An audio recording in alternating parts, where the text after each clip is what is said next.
Welcome to the Visions of BVA podcast, brought to you by the Blinded Veterans Association. I'm Steve Baskus. In today's episode, we explore Waymo's impact on autonomous vehicles and their partnership with the Blinded Veterans Association.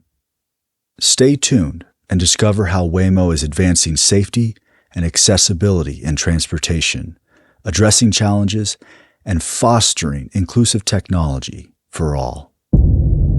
But before we get started, a quick announcement.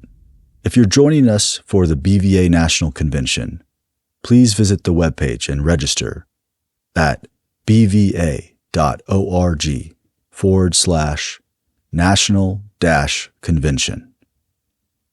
Now back to the show. It's great to have you guys on the show, John and Amanda. If you could both briefly introduce yourselves, I would greatly appreciate that.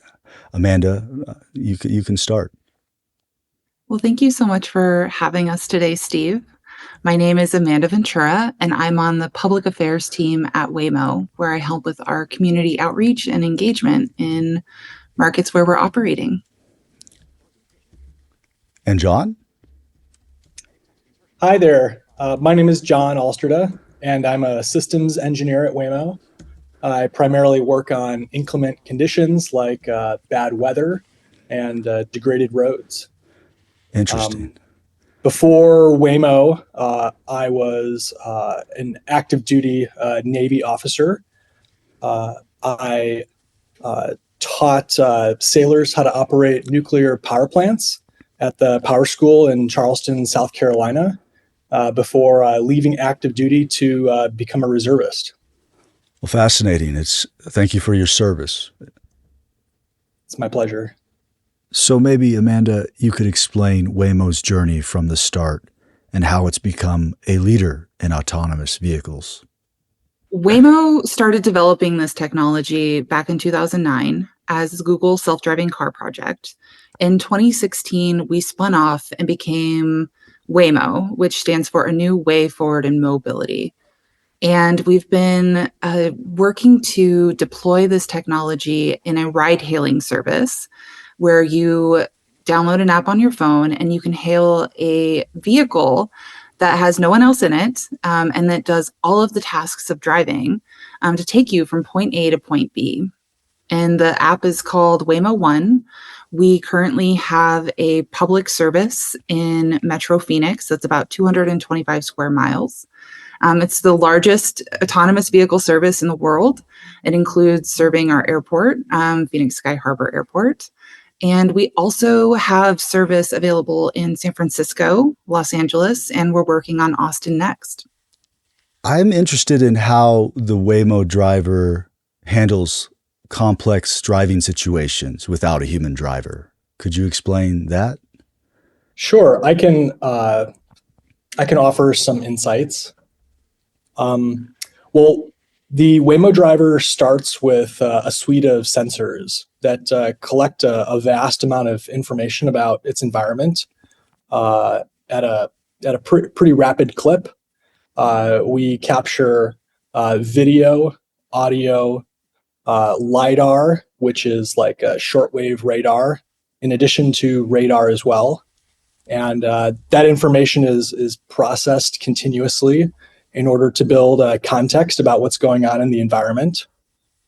Then the artificial intelligence aspects kick in, and I'll disclaim that this aspect is not my expertise, but the context builds out the understanding of those complex situations that you described, Steve. That as we drive through the environment, things don't always, go simply. They, it's a social game, and so the system has to try to figure out what the optimal way forward is that allows us to, get our passengers from A to B, allows other drivers to get where they're going, to obey the confines of the law, and so from that context.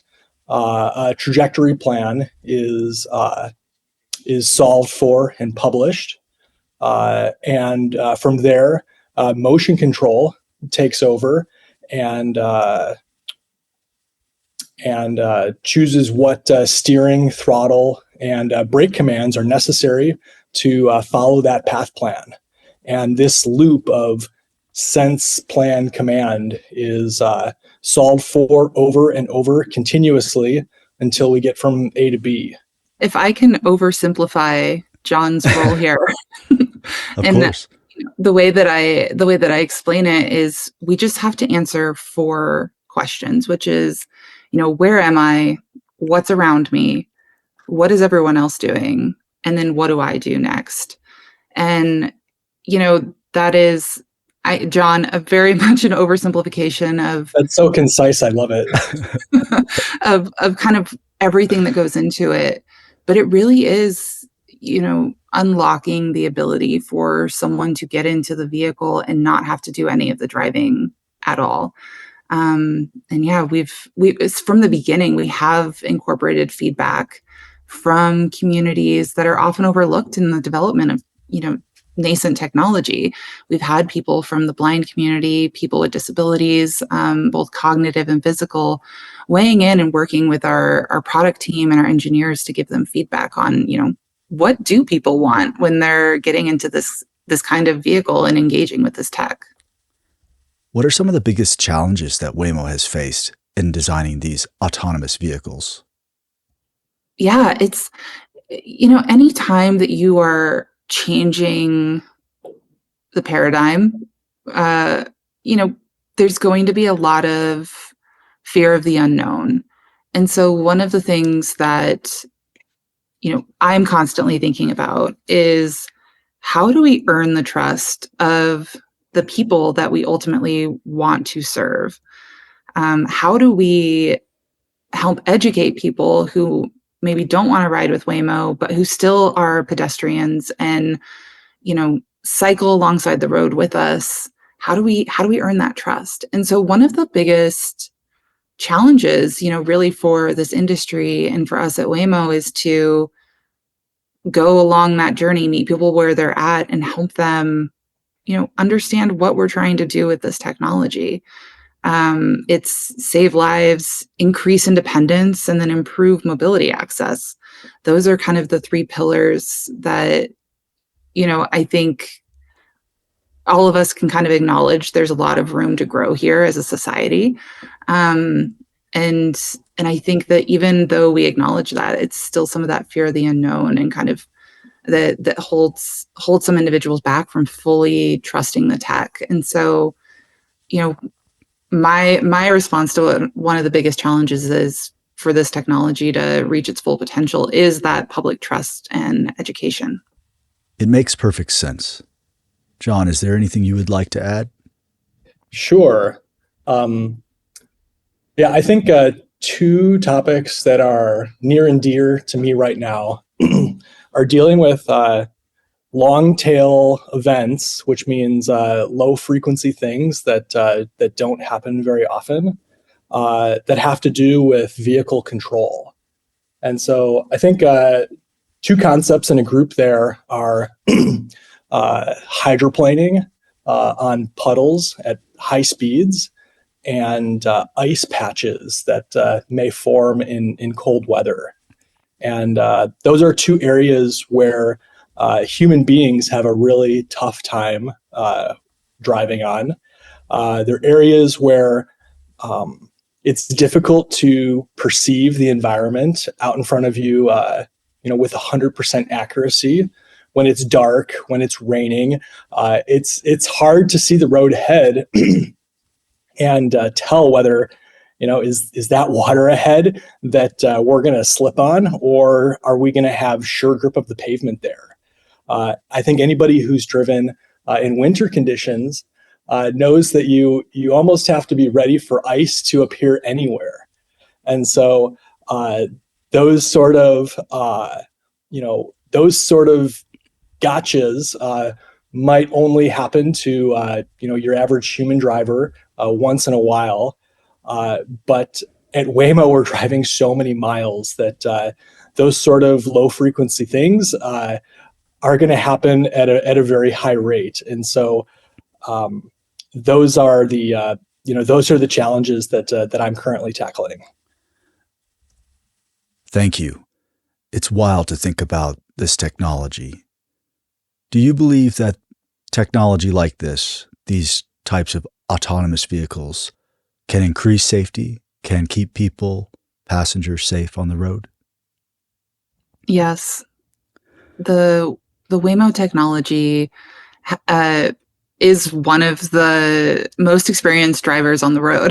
The Waymo driver has, driven more than 10 million miles on public roads without a human operator. We've driven more than 20 billion with a B miles in simulation. And we've tested our technology in over 13 states. Some of those testing situations have probably been with John's team, doing weather testing in, snowy Buffalo, New York, or rainy Miami. But through all of that real world testing and the simulated driving that the Waymo driver has done, we've been able to throw so many unique scenarios at it and, been able to prove that we are safer than a human driver. We recently turned over our driving behavior logs to a reinsurer. So basically an insurance company that insures insurance companies. So really, really low tolerance for risk. It was a group called Swiss Re, and they assessed our driving technology, our behavior, how have we interacted with police officers, how many, bodily injury claims have been created as a result of Waymo's driving on the public roads. And they were able to definitively say that we had far exceeded human benchmarks in safety metrics. And that was one of the I think that research is one of those key moments for us when we were like, okay, we can definitively say that we are safer than a human operator.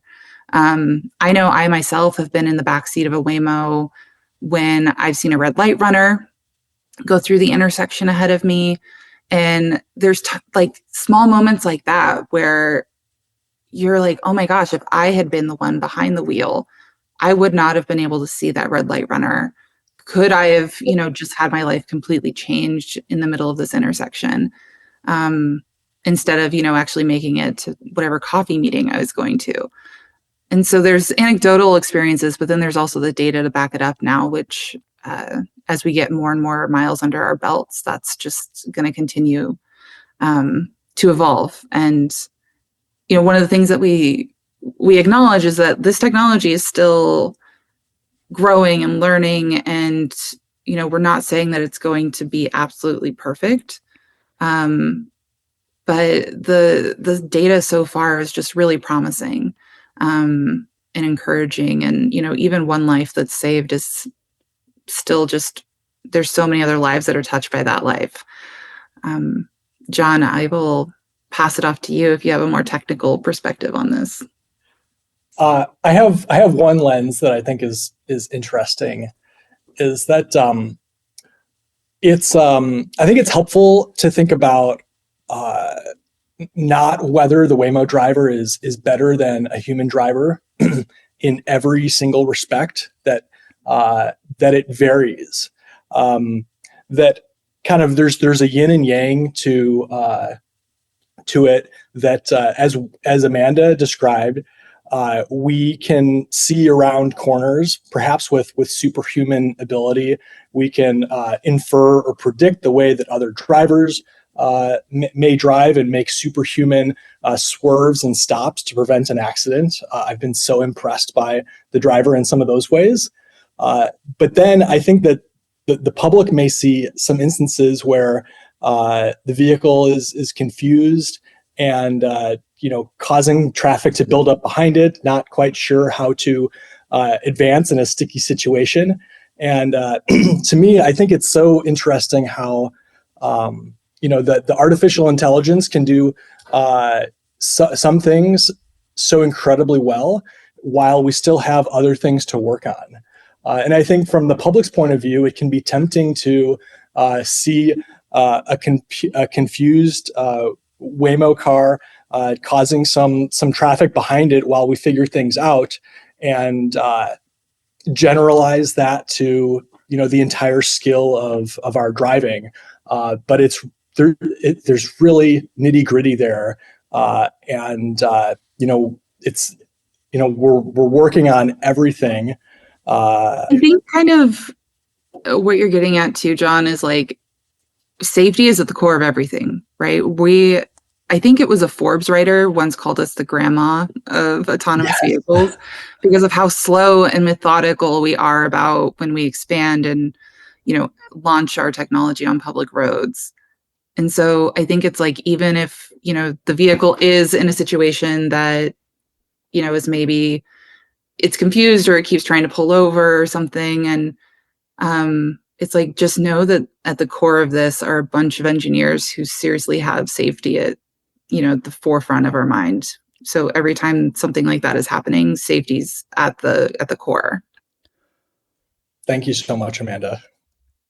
No, thank you both for your response. It was a challenging question. Another one, though. Does Waymo consider how infrastructure can play a role in communicating with the vehicle in this world where constantly technology is speaking to other technology? Would this be beneficial or helpful? I'd love to. Wow, there are so many ways that I'd love to answer this question, Steve. It's really a great one.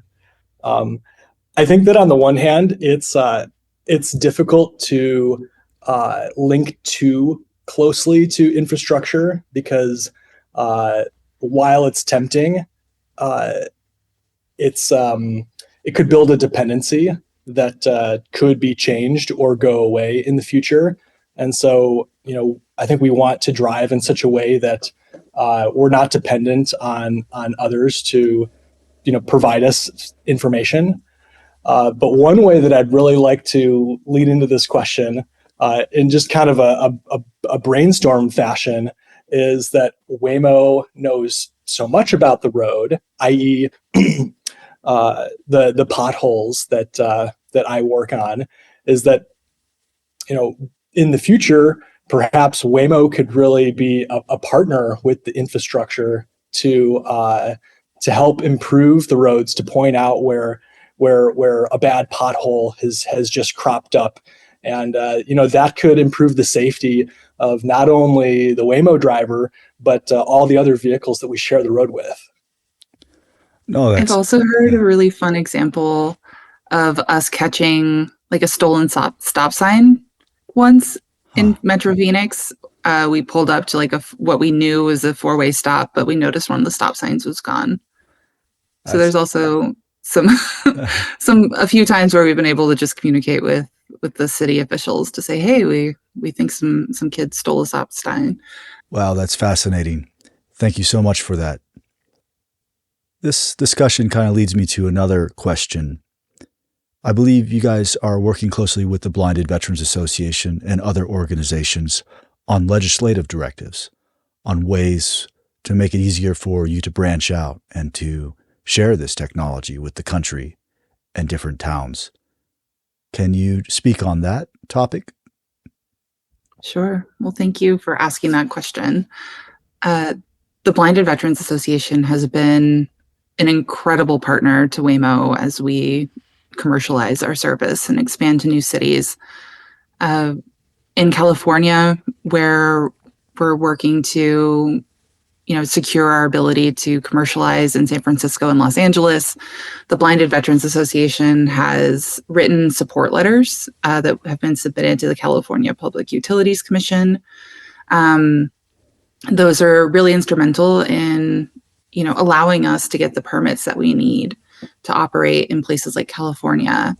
At the federal level, we, worked with Blinded Veterans Association to get a Republican sponsor for a bill that we were working on in partnership also with National Federation of the Blind that would, not require individuals inside our vehicles to have a driver's license on hand.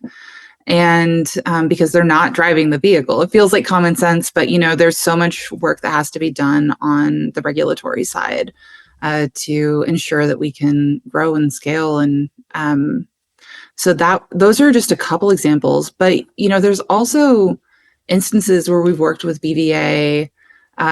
We showed up to the convention. John spoke at convention 2 years ago, I think it was.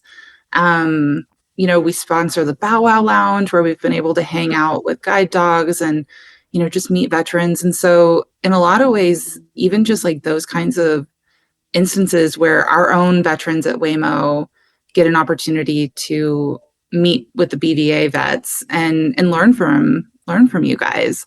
Your lived experiences are so unique, and we're building this technology really with you in mind. And so we have to be able to have these kinds of conversations. John, I know you actually did some really interesting work in San Francisco with some veterans. That's right. We've been having a great time here with Warrior Canine Connection here in the San Francisco area.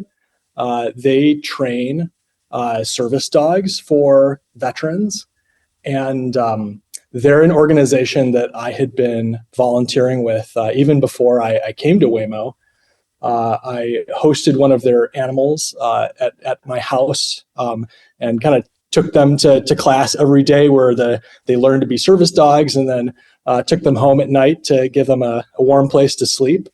And a little bit ago, we realized that there could be a great partnership between Waymo and WCC, as Waymo wants to be a super accessible mobility service for people that have service dogs. And so just last week, we had them out to our campus, and we did an exercise where we hailed one of our cars and went around the block a few times, did the whole enter and exit the vehicle, made sure that the dog was able to get comfy, and that everything with the app worked for a person that had a service dog. And so I think that it's just been a phenomenal synergy and opportunity to make sure that our service works for as many people as possible. No, thank you for your response. How does Waymo accommodate passengers with service dogs or guide dogs? And are there any special features or policies for passengers with disabilities? Oh, I mean, you're hitting my sweet spot here, Steve. So Waymo does have a formal network called the Waymo Accessibility Network, through which we work with several accessibility organizations, including BVA, where we have NDA discussions with our product team, our policy team, our engineers, and we kind of let our organizations know, here's some of the stuff that we're working on, just to share that accessibility features are an ongoing, ever-changing thing that we are constantly working to improve, but also to get live feedback, before something's rolled out. And then additionally, for our existing service, we have within the app an accessibility page where you can toggle your preferences. So the app itself is accessible to screen readers, but you can also choose to toggle on in-car audio cues. And basically what that means is that the car has a PA system inside the vehicle, and it's going to just be extra communicative. Because we have screens inside the vehicle that communicate with riders who can read the screen, we also want to be able to share that information with individuals who are blind or have low vision. I myself even just turned it on because I like the over communication. And what it'll do is it'll tell you waiting for the intersection to clear. So if a vehicle is slowed down, or if you're like, hey, are we stopped? What's happening? The car will let you know through those audio cues what's going on. Maybe we're waiting for a pedestrian to cross the street. It also will say that it's changing lanes, or to let you know that it's progressing along, a specific road or route. If that is a familiar, route for you, maybe it kind of helps with understanding how much time is left. It also will give you an audio cue about 2 minutes before your drop off and say, make sure you have all your things. Additionally, we also have a feature where you can reduce walking time. So basically, when you toggle that on, instead of dropping you off maybe across the street or, making your ride with Waymo shorter in the interest of, getting you there faster, instead the vehicle might take a slightly longer route to get you closer to your drop-off location to reduce the amount of time that maybe you have to walk to your final spot. And so those are a few of the accessibility features. I think that a couple other ones that we've worked on that are really interesting, especially for people who are blind or low vision, are wayfinding features. So when we first started rolling out this technology, we had a lot of riders who are blind or low vision say, hey, it'd be great if I could just honk the car's horn to kind of help me find the vehicle. And they were like, we can use Ira or Be My Eyes, to get the rest of the way. And then what we found was when we incorporated that, everyone loved that feature. And that's kind of the whole beauty of universal design, right? Is that when you design something for everyone, including those in the margins, you realize that those are features that help everyone. And then we were kind of like, okay, in a busy city, like honking the horn doesn't actually make that much of a difference because there's horns honking constantly. So we started exploring, individualized tones or, more pleasant tones to kind of help people find their vehicle. And so that is like an example of how we've, started to evolve existing accessibility features. But one of my favorite stories about, frequent riders, who have accessibility needs. My friend Ron Brooks in Phoenix, he and his guide dog York use Waymo so often that Ron told me whenever he hails a Waymo and it is showing up in like a busy parking lot, York will actually start walking toward the Waymo. Like York now knows Waymo is our car. And I just love that because it's, it shows that York likes the ride, but also that, with that frequency, that consistency of the same type of vehicle, the same type of ride experience, similar pickups and drop-offs, you really do, just that consistency is so important for a lot of people, but I think especially for people, who are blind or have low vision. So I think lastly too, like the fact that there's no one else inside the car with you is just beautiful. You don't have that like sandwich board that you're wearing when you get into the car that, even the most well-meaning people, they will ask 1,000 questions. And sometimes you just don't want to talk about, how blind you are or have you been blind your whole life? And you just kind of want to sit back and like listen to whatever you're in the mood for. I don't know. I'm on a jazz kick right now. So I'll just like hop into Waymo and listen to jazz. But, there's a little bit of that like accessibility story that is kind of hard to talk about from like an accessibility feature. But I think it's, when you're talking to so many people in the accessibility space, like that cannot be overstated enough, I think. No, you touched on so many great things that I was going to ask you. My next question is, does Waymo have any plans on branching to specific locations in the United States? Yeah. When our co-CEO, Takidra, has been asked this question, she's like, yes, we want to be everywhere. But, right now we are super focused on our 4 primary markets that we've announced. And we're constantly testing out this technology in new areas. But at this point, nothing to share. I understand. Well, if people want to help out or find out more information, where should they go? Of course, if anyone wants to learn more about Waymo, they can go to waymo.com. They'll be able to learn about our technology, where we're operating. We have specific pages for our different cities where we're operating. So you can learn more specifically if you're in one of those areas. Again, they're Phoenix, San Francisco, Los Angeles, and Austin. They can join the wait list so they can get an update on, when we're ready to start taking riders in their area. And then, I also want to share Waymo.community. That's a website where we share a lot of our stories of our riders and a lot of the work that we do with different communities in the safety space, accessibility space, and beyond. Thank you so much, Amanda and John, for sharing Waymo's story. Thank you again, Steve. And thank you, John, too, for taking the time. No, it's my pleasure.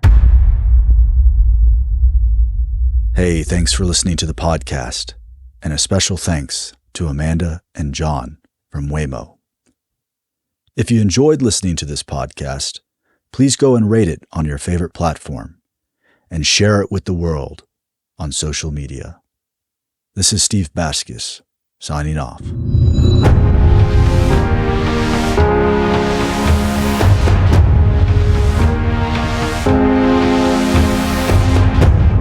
You're listening to a BVA production.